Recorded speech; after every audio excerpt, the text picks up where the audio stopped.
सबसे खास मुद्दा यही था, आप सबको आके एक बार मैं दोबारा मिलना चाहता था।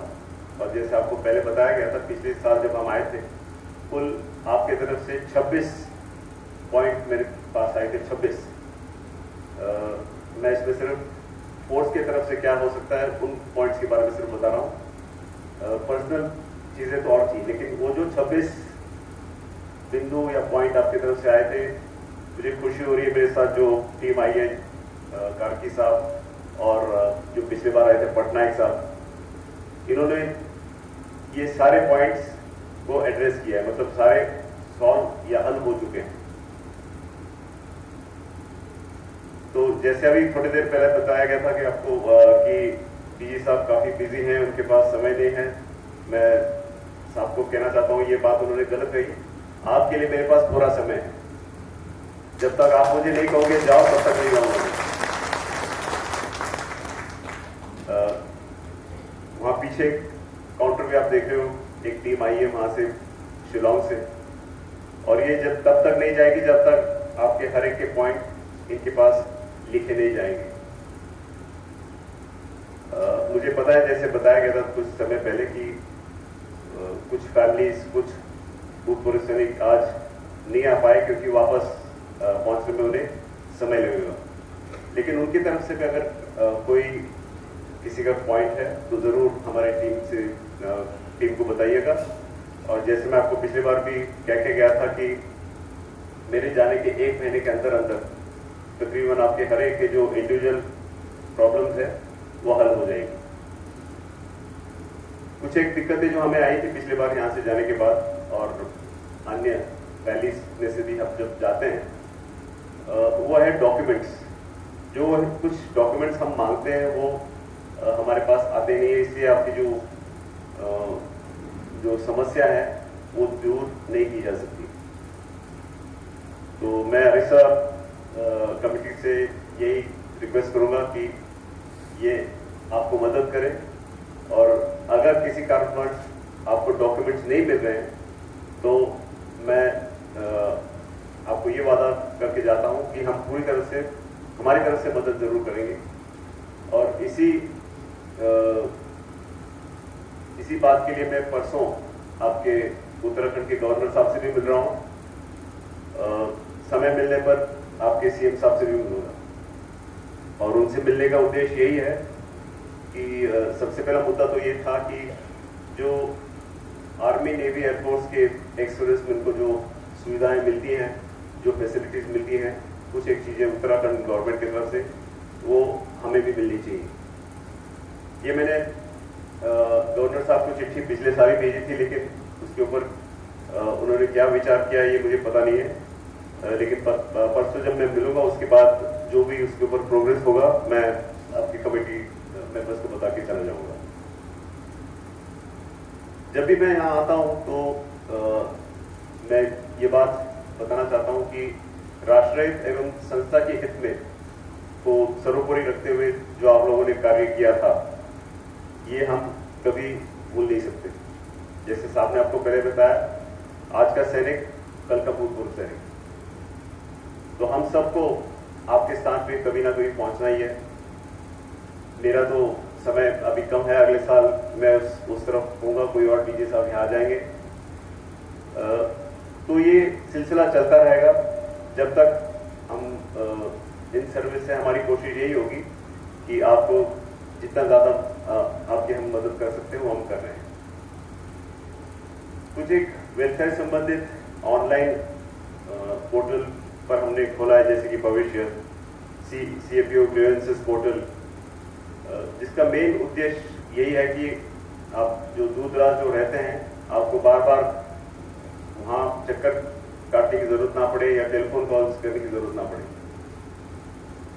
एक हमने वहां पे हेल्पलाइन भी खोल रखा है, टेलीफोन नंबर जो अगर आपके कमेटी के पास नहीं है हम छोड़ के जाएंगे, जो कि किसी भी समय आप फोन करके भी आपकी जो समस्या है फोन करके बता सकते हो। एक तो है ऑनलाइन, यानी कि इंटरनेट पे, अगर आपको पता नहीं तो आपके बच्चों को जरूर पता होगा, जो कुछ भी शिकायतें हैं या कुछ परेशानियां हैं उन्हें हम दूर करेंगे। मेरा अगला पॉइंट है भर्ती के बारे में। आपके लिए जो लागू है वो है CG rally, comparative ground rally. और इसमें जो हमें समस्या नजर आ रही है, ये वैकेंसी हमारी पूरी नहीं हुई।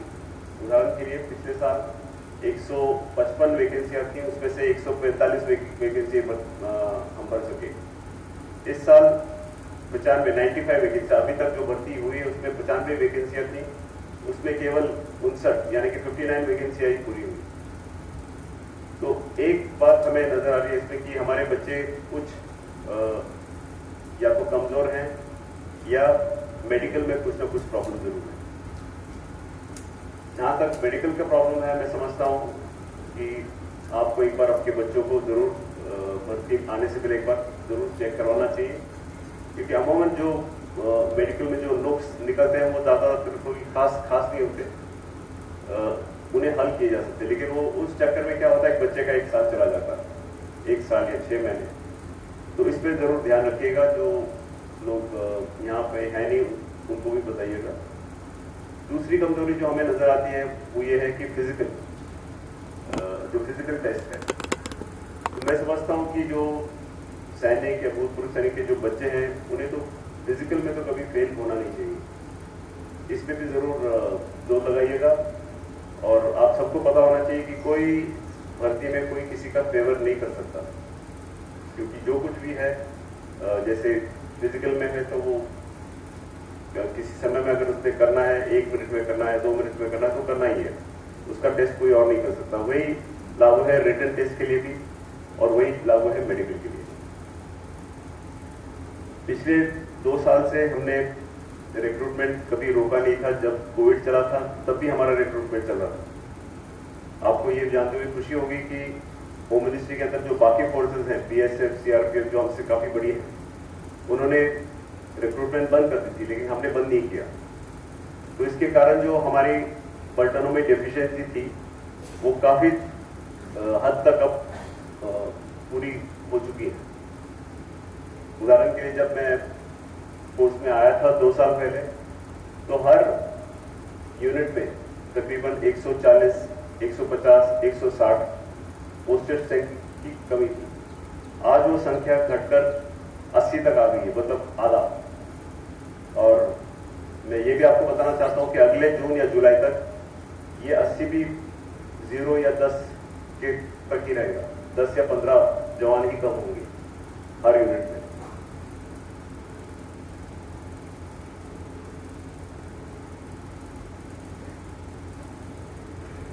एक और वेलफेयर के लिए जो हमने स्कीम शुरू किया था, बल्कि मेरे से पहले डीजी साहब ने शुरू किया था, कि हर एक वीर नारी को किसी एक असम राइफल कैडर ऑफिसर के अंडर में सुपरविजन में रखना।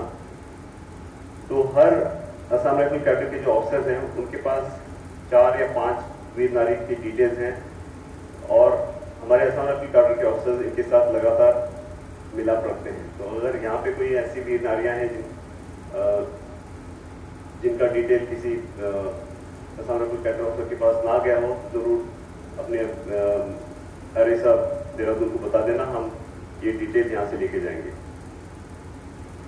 एक और चीज जो हमने पिछले तकरीबन 8-9 महीने से शुरू किया है, हर यूनिट का कोई ना कोई जवान होता है जो कभी ना कभी ऑपरेशन में शहीद हुआ होता है। तो जिस जवान का शहीदी दिवस किसी भी दिन आ जाए, तो उस दिन उस पलटन के सीओ साहब, अगर सीओ साहब नहीं है तो आईसी साहब और सूबेदार मेजर साहब जाके एक रीक्लेम करते हैं, ताकि इसके साथ साथ अभी वाली जो पीढ़ी है, अभी वाला जनरेशन, ये पता चले कि हमारे पलटन में किन्होंने अपने जान की कुर्बानी की है। तो हम इस पे 1962 ऑपरेशन वाले तक, मतलब पोस्ट इंडिपेंडेंस 1947 के बाद जो हमारे शहीद हुए, जो आज की तारीख में 1181 हैं, इनके लिए कर रहे हैं, क्योंकि उससे पहले की डिटेल्स हमारे पास है नहीं। तो ये जो हमने स्कीम शुरू किया है, ये पलटन में बहुत अच्छी तरह से रिसीव हुआ है, और इसके साथ साथ जो बटालियन स्पिरिट जो हम कहते हैं, ये काफी हद तक बढ़ चुका है।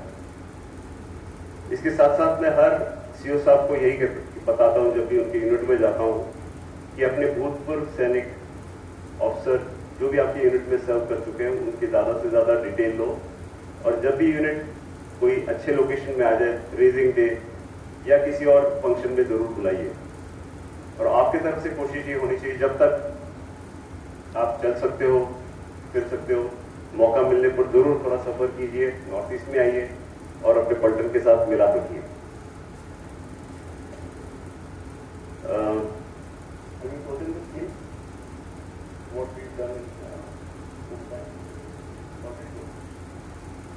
साहब ने आपको कुछ पॉइंट्स बताए होंगे। इस साल हरी साहब जो हमारी एक एनुअल, हर साल एक मीटिंग जो होती है, एनुअल जनरल बॉडी मीटिंग, जिसमें सारे आईजी साहब आते हैं, सेक्टर कमांडर साहब आते हैं, तो कार्की साहब ने बताया होगा, लेकिन ये मैं दोबारा आपको दोहराना चाहता हूँ कि ओल्ड एज ग्रांट जो पहले 25,000 होता था वो हमने इस साल से बढ़ाकर 35,000 किया है। एजुकेशन ग्रांट जो पहले 5,000 होता था वो बढ़ाकर हमने 10,000 किया है। हायर एजुकेशन उसी प्रकार से 10,000 से उसको बढ़ाकर 20,000 किया है। और मैरिज एज ग्रांट जो कि पहले सिर्फ लड़कियों के लिए होता था, अभी किसी भी बच्चों के लिए 2 बच्चों तक 20,000 से बढ़ाकर हमने 25,000 तक किया है। और ये जो मैं कंपैशनेट ग्राउंड रैली की बात कर रहा था वो 5% होता है, मतलब 5%। तो इस साल के जो आंकड़े हैं वो मैंने आपको बताया, लेकिन इसके बाद जून के बाद भी कुछ और भर्ती होगी, तो कुल 100-150 वैकेंसियां और आएंगी इस साल में। तो जो भूतपूर्व सैनिक अपने बच्चों को भर्ती कराना चाहते हैं, और साथ साथ आपको पता है कि महिला सोल्जर्स भी हमारी काफ़ी आ गई हैं। हमारे पास ऑथराइज स्ट्रेंथ 2,500 की है। इस समय ट्रेनिंग सेंटर में और पलटनों में मिलाकर कुल 1,500 महिला, 1,300 महिलाएं हैं। कुछ 1,200 महिलाएं और अगले 2-3 साल में आ जाएंगी।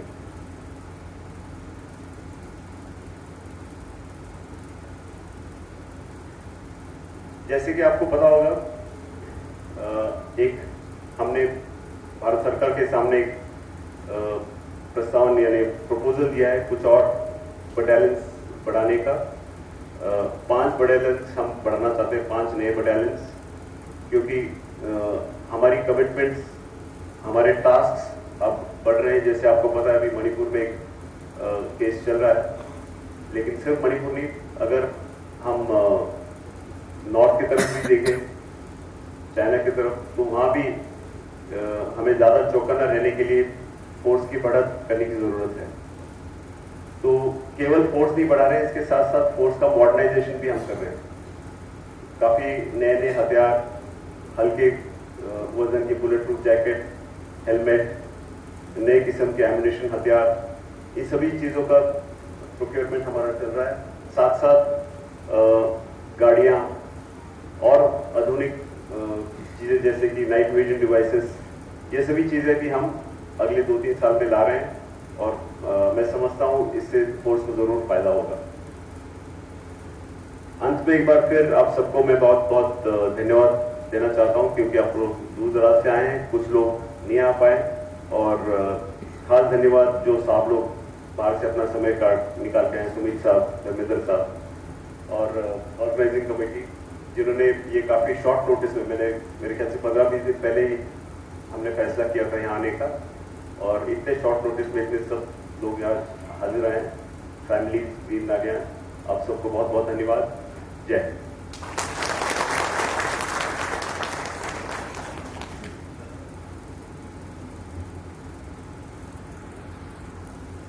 धन्यवाद डीजी साहब, आपने जो संबोधित किया है बहुत बड़ी चीज़ बोली है, और हम सभी पूर्व सैनिकों को आपसे बड़ी उम्मीद और आशा है। वास्तव में इस समय जो डीजीआर में टीम है, पिछले साल भी मैंने देखा है कि एनी पेंशन में हमारे डिप्टी कमांडर साहब एसपी यादव साहब थे, बड़ी हेल्प करते थे। एक फोन करने से वो सॉल्व कर देते थे और फटाफट व्हाट्सएप में चिट्ठी भेज देते थे। अभी जो कार्की साहब हैं, हरीश साहब हैं,